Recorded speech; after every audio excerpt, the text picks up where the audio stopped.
میرے عزیزو، دن اتنی تیزی سے گزرتے چلے آئے کہ ابھی رمضان کے چاند کا انتظار تھا، اور پھر دیکھتے ہی دیکھتے رمضان آ بھی گیا اور گزر بھی گیا۔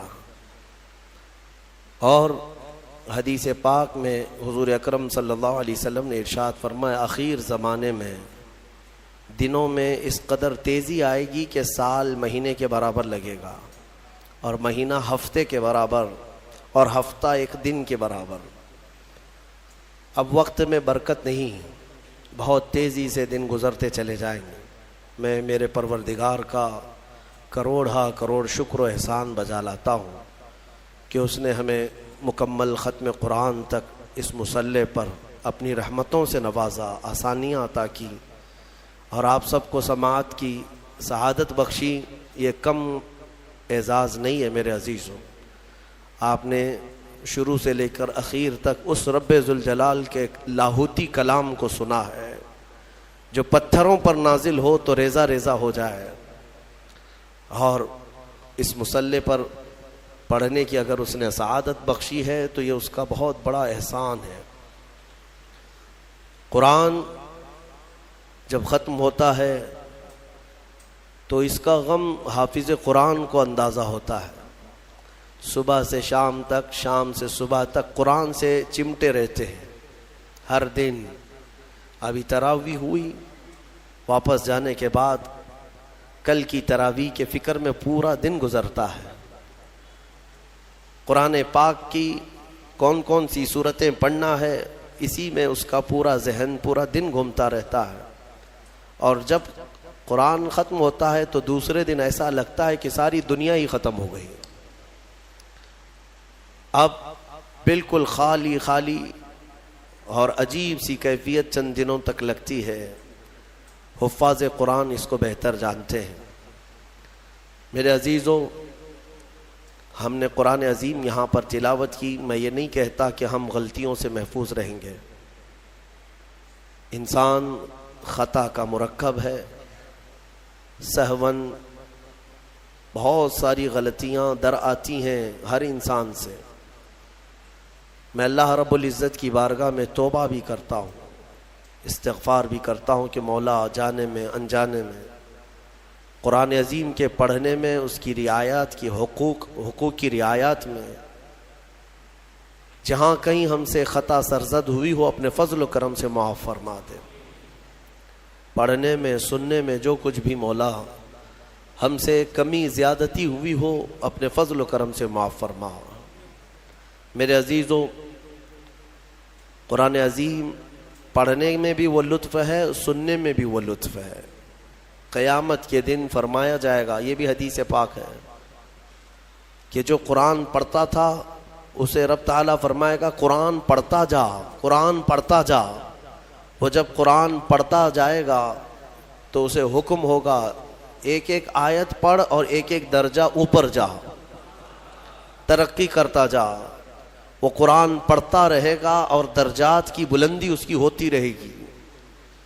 اور حضور پاک صلی اللہ تعالیٰ علیہ وسلم کی احادیث کا یہ بھی مفہوم ہے کہ حافظ قرآن جو قرآن کے حلال کو حلال سمجھتا ہو، قرآن کے حرام کو حرام سمجھ کر اس پر عمل کرتا ہو، قیامت کے دن وہ اپنے خاندان کے ایسے 10 لوگوں کی سفارش کر کے جنت لے جائے گا جن پر دوزخ میں جانا واجب ہو گیا تھا۔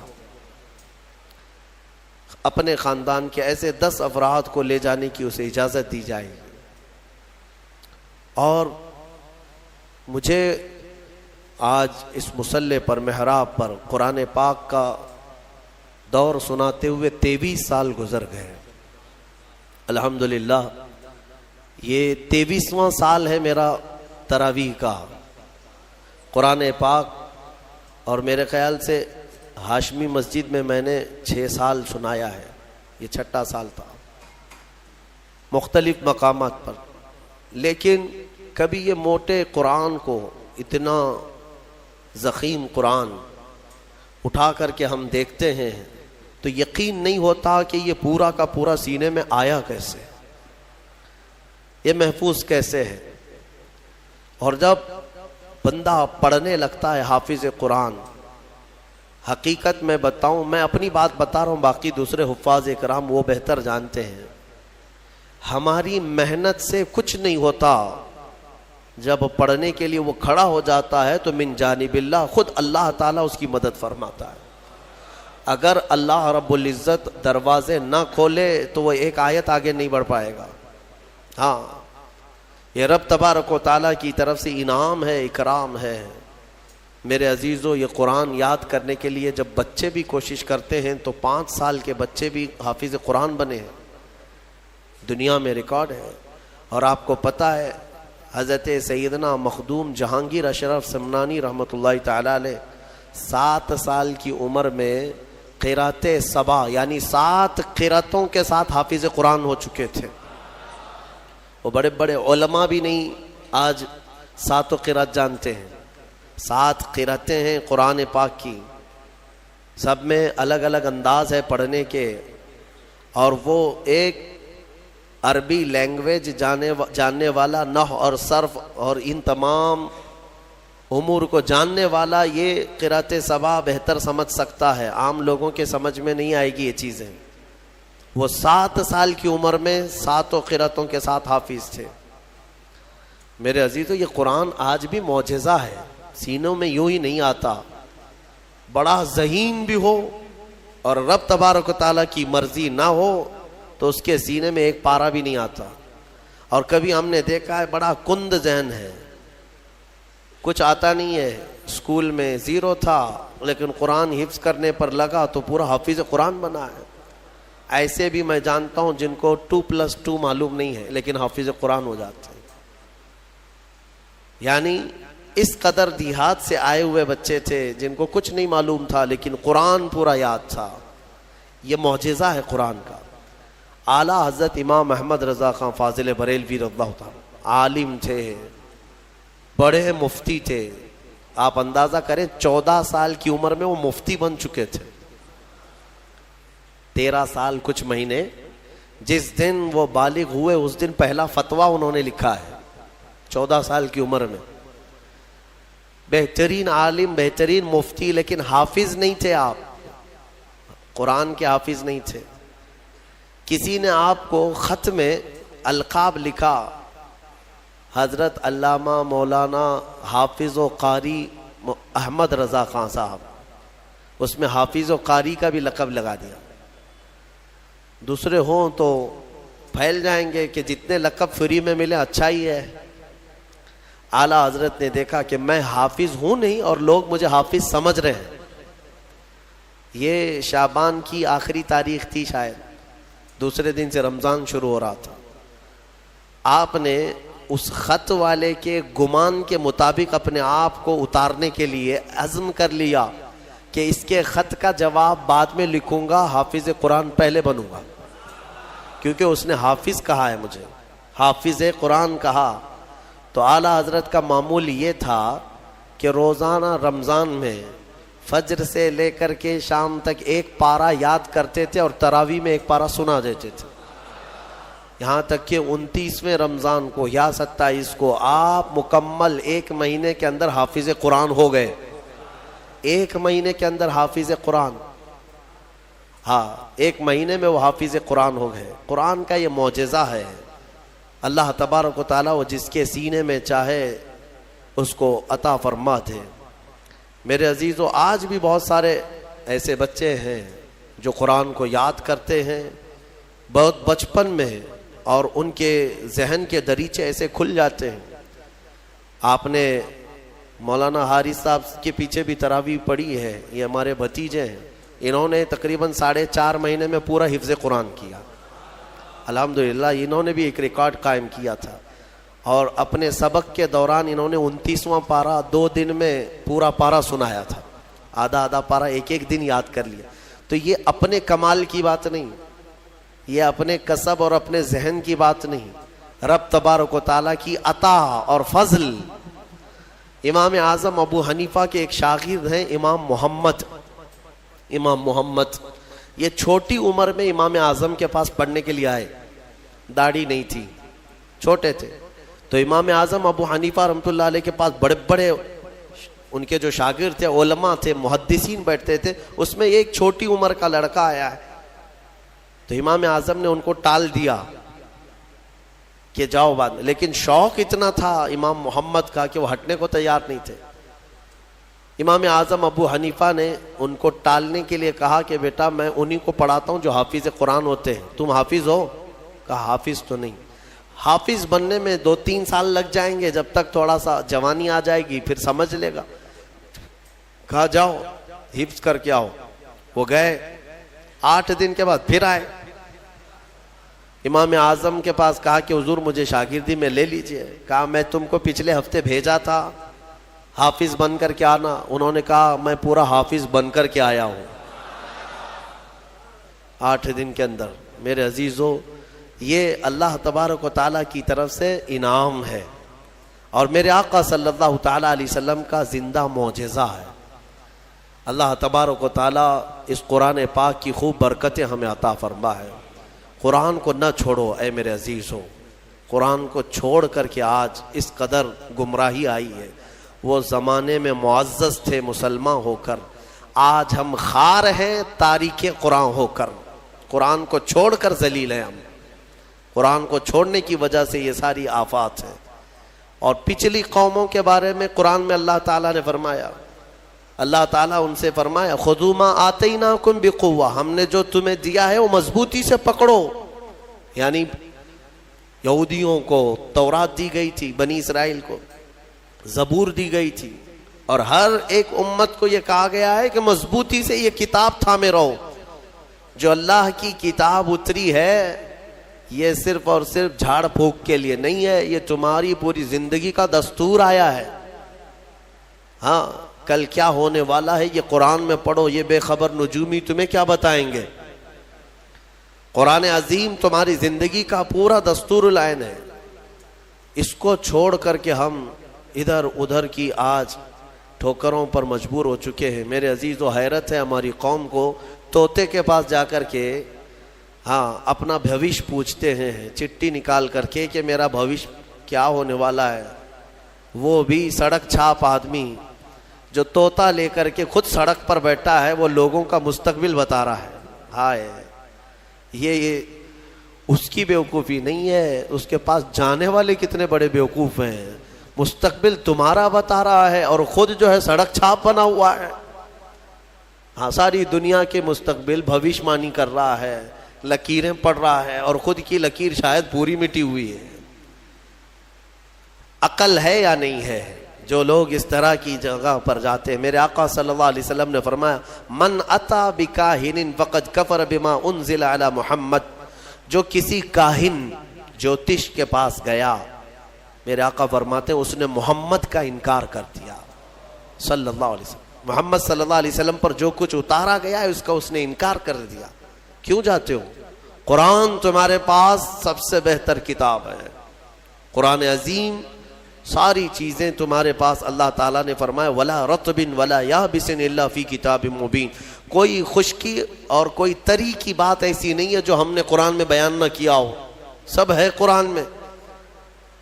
اور جو جس طرح سے اس سے فائدہ اٹھائے گا وہ اس کے ظرف کی بات ہے۔ میرے عزیزو، کم سے کم آج اتنا تو کرو کہ تلاوت تو کثرت سے شروع کر دو۔ حدیث میں ملتا ہے کہ اگر لوگ آتے ہیں ہمارے پاس وظیفے، اس کا وظیفہ، بچے پیدا نہیں ہو رہے اس کا وظیفہ چاہیے، روزی میں برکت اس کا وظیفہ چاہیے، ہاں بہت سارے ٹینشن ہیں، وسوسے آتے ہیں اس کا وظیفہ چاہیے، بیماری نہ آئے اس کا وظیفہ چاہیے۔ وظیفے انہی سب کے چکروں میں پڑے ہوئے۔ حالانکہ حدیث میں ہے کہ قرآن کی تلاوت تمہیں سارے ذکر سے بے نیاز کر دے گی۔ اگر قرآن کی تلاوت میں کوئی بندہ مصروف ہے، اس کے بارے میں فرمایا کہ اگر اس کو دعا کرنے کا وقت نہیں ملا، دعا کرنے کا وقت نہیں ملا اور وہ قرآن کی تلاوت میں مصروف ہے، تو فرمایا کہ مولا تعالیٰ اس کو سارے لوگوں کی دعا کے برابر عطا فرمائے گا۔ وہ بندہ رحمان کا کلام پڑھ رہا ہے، دعا کرنے کا اگر اسے وقت نہ ملا تو بھی مولا اس سے راضی ہے۔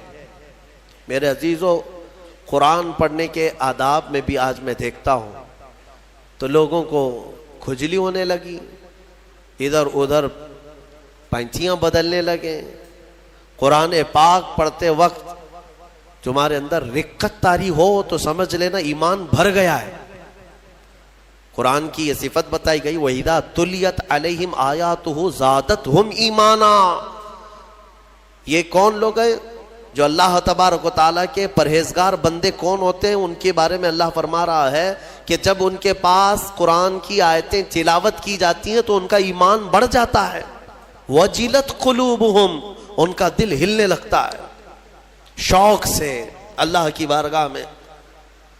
حضرت امام اعظم ابو حنیفہ رحمۃ اللہ تعالی علیہ مغرب کی نماز کے لیے حاضر ہوئے. صرف قاری قرآن نے اذا زلزلت الارض زلزالہا یہ سورہ پڑھی, اتنا رونے لگ گئے, اتنا رونے لگ گئے. اس میں قیامت کا ذکر ہے کہ یاد کرو کس چیز کو؟ جب زمین ہلا دی جائے گی. وَأَخْرَجَتِ الْأَرْضُ أَثْقَالَهَا, اور زمین کے اندر کی ساری بوجھل چیزیں نکال دی جائیں گی باہر, زمین سب اگل دے گی. اور سورہ قاریعہ میں اللہ نے فرمایا یوم یکون الناس کالفراش, لوگ اس دن پتنگوں کی طرح ہوں گے, اڑ رہے ہوں گے.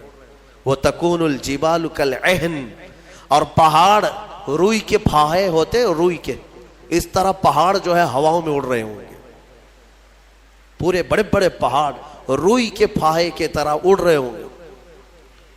اللہ نے قرآن پاک میں جو قیامت کے تذکرے فرمائے, امام اعظم ابو حنیفہ صرف سورہ زلزال پڑھتے رہ گئے. عشاء کا وقت آیا, عشاء پڑھی, پھر کھڑے ہو گئے, صرف یہی اذا زلزلت الارض زلزالہا اسی میں رہ گئے. اتنا روتے تھے, اتنا روتے کہ ان کی داڑھی سے آنسوؤں کا پانی ٹپ ٹپ ٹپ گرنے لگا مسجد کے اندر. آپ کی عمر اس وقت قریب 70 سال کی ہے, قریب 70 سال کی. میں بتاتا ہوں, جس امام اعظم نے 4000 ختم قرآن کیے ہیں, 5 لاکھ حدیثیں انہیں یاد ہیں, 1000 سے زیادہ بڑے بڑے محدث شاگرد پیدا کیے, اور لاکھوں مسائل کا حل بیان کر دیا, امت پر اتنا بڑا احسان ہے. وہ امام اعظم ایک سورہ پڑھ کر کے رات کے وقت کیا کہہ رہے ہیں جانتے ہیں؟ ان کے ایک شاگرد ہیں مسعر, وہ کہتے ہیں میں رات کے وقت جا کر دیکھا میرے استاد ابھی تک کھڑے, مغرب میں جو گئے تھے ابھی تک کھڑے. آدھی رات گزر گئی تو وہ دروازہ کھول کر پیچھے کھڑے ہوئے تو امام اعظم ہاتھ پھیلا کر یوں رو رہے تھے اللہ کی بارگاہ میں کہ اے مولا, قیامت کے دن اگر ابو حنیفہ کی بخشش ہو گئی تو تعجب کی بات ہے, ورنہ مجھ جیسا آدمی بخشے جانے کے قابل نہیں. امام اعظم کہہ رہے ہیں میری بخشش ہو گئی تو تعجب کی بات ہے, جس نے 4000 ختم قرآن کیے ہوں. اور پھر یوں کہتے ہیں مولا میرے پاس بخشے جانے کے لائق کچھ ہے نہیں سوائے سفید داڑھی کے, اور تو نے فرمایا ہے کہ سفید داڑھی والے کو عذاب دینے میں مجھے حیا آتی ہے, مولا میری سفید داڑھی کو دیکھ کر مجھے معاف کر دینا. یہ قرآن میں محو ہونے والوں کا انداز ہے, اور ہمارے ہاں برسوں ہو جاتے ہیں ہم خوف الہی سے نہ روتے ہیں نہ ہی ہمارے جسم ہلتے ہیں. ہمیں کس چیز کا غرور ہے, ہمیں کس چیز سے اتراؤ ہے, کیا ہے ہمارے پاس؟ دنیا کے جو سب سے اچھے لوگ تھے وہ صحابہ تھے. ایک بار وہ زور سے ہنس رہے تھے تو میرے آقا نے صرف ان کو اتنی بات پر پوچھا کیا تم سبوں نے قیامت کی تیاری کر لی؟ تو اتنی زور سے ہنستے کس بات پر ہو؟ صحابہ ہنسنا بند کر دی. اور ہمارے حال یہ ہے, نہ وضو ڈھنگ کا ہے, نہ قرات ڈھنگ کی ہے, نہ نمازیں ہو پائی ہیں, کچھ نہ ہو کر کے بھی ہمارا سینہ چوڑا کر کے ہم زمین پر گھوم رہے ہیں. اللہ کے خوف سے لرز جاؤ, اور قرآن عظیم کی تلاوت جو بندہ کرتا ہے کثرت سے, اللہ تعالیٰ کا وہ ایسا محبوب ہوتا ہے, ایسا محبوب کہ آپ دیکھنا موت کے وقت بھی اس کے چہرے پر نور طاری ہو جاتا ہے. ہاں, اس کے لبوں پر مسکراہٹ ہوگی. قرآن کثرت سے پڑھنے والے کی روح آسانی سے نکالی جاتی. امام احمد بن حنبل بڑے امام ہیں, فرماتے ہیں نزا کیا وقت تھا ان کے, اور اس وقت سے کوئی باہر آتا نہیں, لیکن اللہ تبارک و تعالیٰ جسے چاہے موت کے منہ سے نکالے. ان کے ساتھ ایسا ہوا کہ قریب موت کا وقت آ گیا اور سانس جو ہے پھڑکنے لگ گئی, ہلکی ہلکی ہو گئی, لگتا کہ اب روح نکلے گی, تب روح نکلے گی. اسی اثنا میں وہ کہتے ہیں کہ شیطان قریب آ گیا, شدت کی پیاس لگی تھی. اور شیطان, کس کی بات کر رہا ہوں؟ امام احمد بن حنبل کی. شدت کی پیاس لگی تھی اور وہ پانی لے کر قریب آیا اور بار بار مجھے اپنی طرف بلاتا تھا, کیونکہ پانی کے لیے آدمی کہیں پر بھی چلا جائے. وہ کہتے ہیں کہ مجھے اندازہ تھا کہ یہ ابلیس ہے, مجھے بہکا رہا ہے, لیکن پانی کی خواہش بھی ہے. اور اس کے بعد وہ آپ سے بحث کرنے لگا کچھ معاملات پر, موت کے قریب, جبکہ بولنے کی طاقت بھی نہیں. تو اچانک ایک خوبصورت نوجوان آیا, اس نے گھونسے مار مار کر کے شیطان کو بھگا دیا. شیطان بھاگ گیا, ڈر کر کے بھاگا.